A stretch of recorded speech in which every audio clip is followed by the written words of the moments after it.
जय हिंद जय भारत. आज आमच्या जवळ जे व्यक्तिमत्व आहे हे आहेत राष्ट्रीय कुस्ती पंच जे रवी बोत्रे म्हणून यांचं नाव आहे आणि एक चांगले पैलवान आहेत आणि सगळ्यात महत्त्वाचं महाराष्ट्र केसरीची कुस्ती स्पर्धेला प्रमुख पंच म्हणून सातारला होते, बरोबर ना?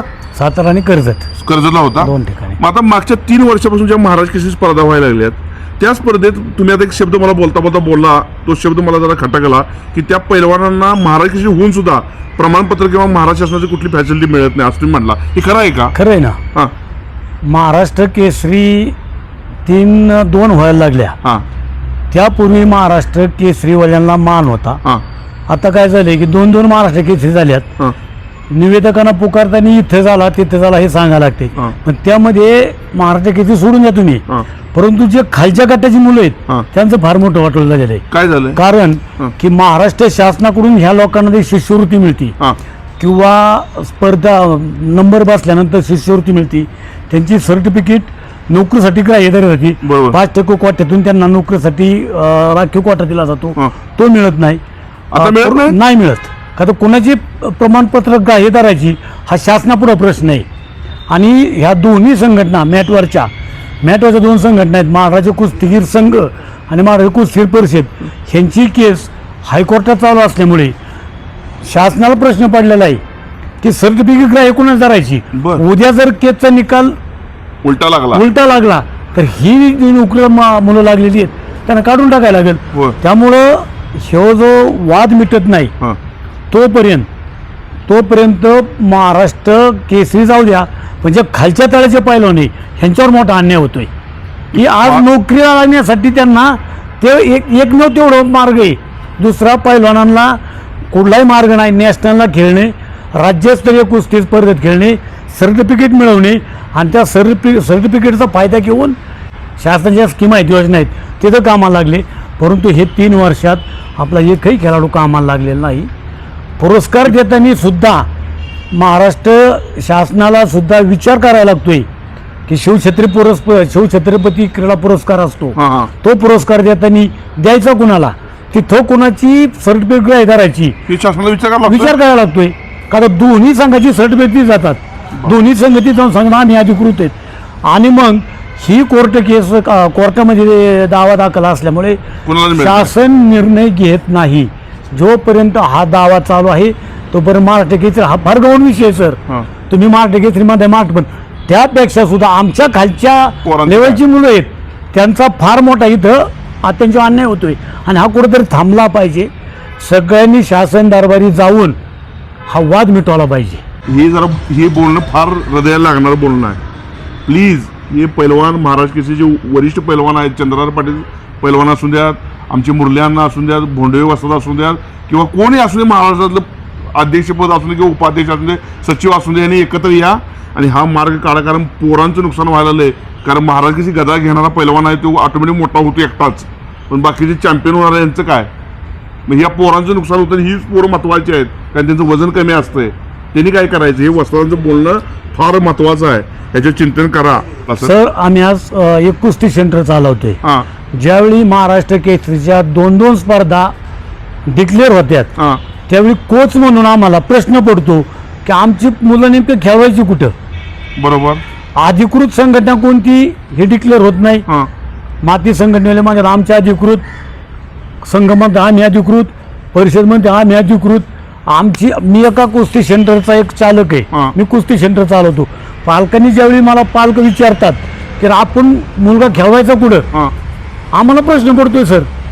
एक चांगला गुणवत्ताधारक मुलगा जर एखाद्या चुकीच्या संघटनेकडून खेळला, आज आम्ही एखाद्या संघटनेत मुलगा खेळला, ती संघटना अधिकृत नाही ठरली तर त्याचं वर्ष वाया जात आहे. आणि इकडे खेळवला तर दुसरी संघटनेने त्याच्या बंदी घातल्यानंतर त्याचं वर्ष वाया जात आहे.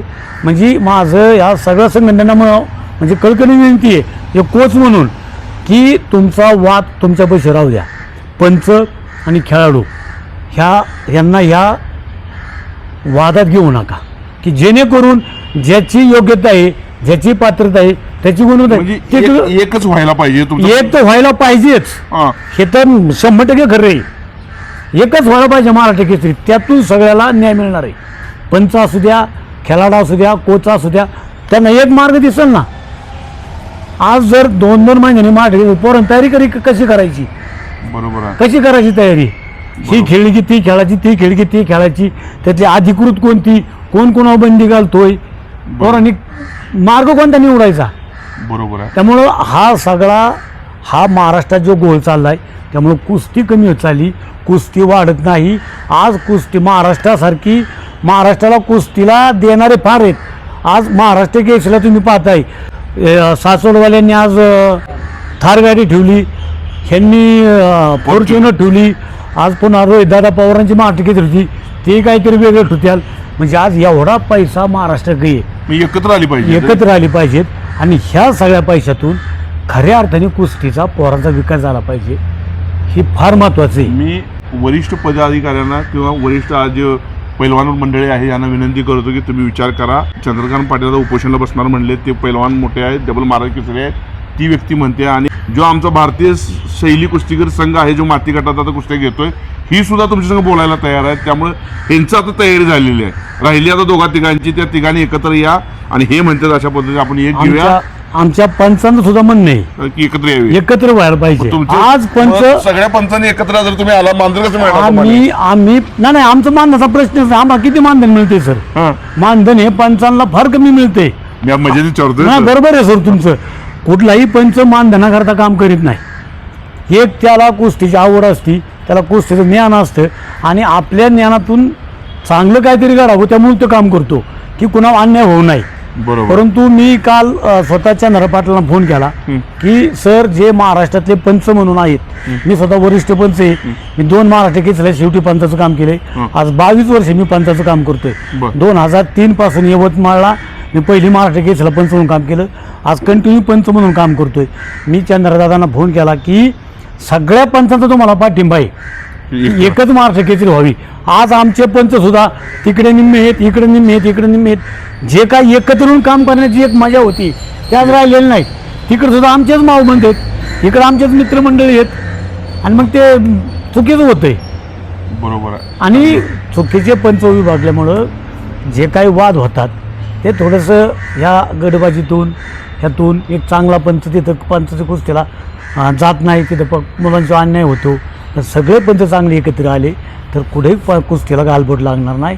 आणि सगळ्यात महत्त्वाचं की चांगल्या खेळाडूंना न्याय मिळेल. आज मी सगळ्या पंचांना वतीने जाहीर करतो की सगळे पंच आम्ही एक महाराष्ट्र केसरी व्हावे म्हणून विनंती करतो आणि चंद्रदादांना आम्ही पाठिंबा देतो. एक महाराष्ट्र केसरी घ्या. हे जे सिनियर सगळे आहेत, क्रीडा केंद्रीय मंत्री मुरल्यांना असतील, रोहितदादा असतील, रामदास तडव साहेब असतील, त्यांना सुद्धा एक पंच म्हणून विनंती करतो. सगळ्यांनी एकत्र बसून एक योग्य मार्ग काढावा आणि एकच महाराष्ट्र केसरी व्हावी आणि एकच चॅम्पियनशिप व्हावी. मातीची एक व्हावी, मॅटची एक व्हावी. महाराष्ट्र सरकार मातीवर असणारी चॅम्पियनशिपला मानधन देत आहे आणि मॅटवर होणारे बी अजिंक्यराज्य कुस्ती स्पर्धेला मानधन देत आहे. म्हणजे एकमेव आपली कुस्ती संघटना अशी आहे की माती आणि मॅट शासन दोन्हीला मानधन देते. दुसऱ्या कोणत्याही खेळाला महाराष्ट्र शासन हे राज्य अजिंक्यपद कुस्ती स्पर्धेला मानधन देत नाही. पवार साहेब बाळासाहेब लांडगेंच्या दूरदृष्टीपणामुळे हे मानधनात चालू आहे. बरोबर आहे. प्रत्येक खेळाडू आणि त्याचा फायदा ह्या आपल्या सगळ्या खेळाडूंना मिळाला पाहिजे, ही फार महत्त्वाची भूमिका आहे. जर आपल्या वादात हे मानधन बंद झालं तर पुन्हा चालू होणार नाही. आज ती परिस्थिती आलेली आहे की 2-2, 3-3 संघटना असल्यामुळे शासनाला प्रश्न पडतोय की हे मानधन द्यायचं कुणाला. हे जर मानधन बंद झाले तर आपल्या गोरगरिबाच्या मुलांना न्याय मिळणार नाही, 4 पैसे मिळणार नाही. हे फार मोठे दुर्दैव आहे. फार मोठी गोष्ट रवी बोत्रे साहेब बोललेले आहेत. तर याचा विचार मुरल्यांना असू द्यात किंवा वरिष्ठ अधिकारी असू द्यात, आमचे चंद्रकांत पाटील साहेब प्रयत्न करायला लागलेले आहेत. त्या सगळ्यांनी एकत्र ह्याचा काहीतरी तोडगा काढावा एवढंच मी विनंती करतो. थांबतो. जय हिंद, जय भारत. नमस्कार. नमस्ते.